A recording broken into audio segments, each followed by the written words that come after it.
Vous faites face actuellement à une subversion au Tchad qui fait dire à certains que le Tchad pourrait devenir à brève échéance un nouveau Vietnam. Qu'est-ce que vous en pensez?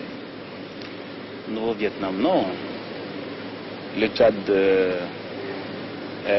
trouve, comme tous les jeunes États africains, est en face d'un problème intérieur.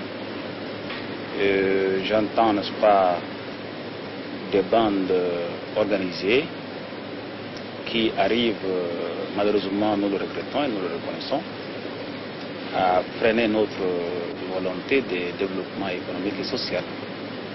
Mais je crois que la situation, n'est-ce pas, en tant que telle, est loin d'être comparée à celle du Vietnam. Bien sûr, mais vous avez tout de même eu recours à l'assistance militaire française pour combattre ces gens. Eh bien, les accords de défense entre la France et le Tchad l'ont défini. À tout moment, le gouvernement du Tchad peut faire appel à la France pour lui venir en aide, n'est-ce pas, dans une situation soit intérieure ou dans une agression extérieure. Et la présence de la troupe française actuellement au Tchad traduit bien une de ces raisons.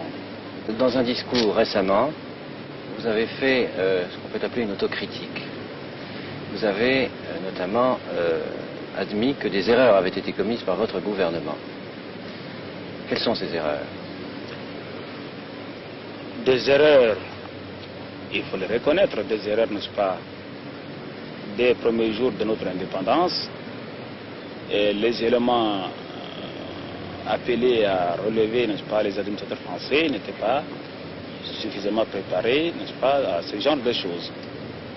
De telle sorte que, entre la période de l'indépendance jusqu'à 65-66, vous n'êtes pas sans ignorer que la plupart de nos difficultés proviennent du fait que ce ajustement, l'appareil de commandement n'avait pas, par manque de contact avec la masse, par manque de certains tacts, avait certainement péché. Vous voulez dire que, par exemple, les gens qui étaient mis en place dans le pays se coupaient de la population, n'avaient pas la confiance? Exactement, oui. Est-ce que vous ne pensez pas que ces erreurs ont contribué à précisément encourager la rébellion? Un peu. Mais que nous n'appelons pas rébellion au Tchad, nous appelons le banditisme. Mais nous qui possédons, n'est-ce pas, la clé de ce problème, nous pensons que nous avons affaire à des bandes organisées pour des intentions personnelles plutôt que des intentions politiques. Il n'en demeure pas moins que parmi cette bande, il y ait des gens qui viennent soit du Soudan, soit d'au-delà du Soudan et qui, imbibés des intentions des courants fanatiques, essaient d'exploiter la situation sur le plan religieux, d'ailleurs qui n'a pas mordu. Vous voulez dire l'opposition entre chrétiens et musulmans, par exemple? Ce qu'on a voulu d'abord démontrer au départ, oui. Oui, on a dit effectivement qu'au Tchad, une partie de la population étant musulmane, vous-même étant chrétien, vous favorisiez les chrétiens. Qu'est-ce que vous pensez de ça? Pour moi, je ne favorise personne.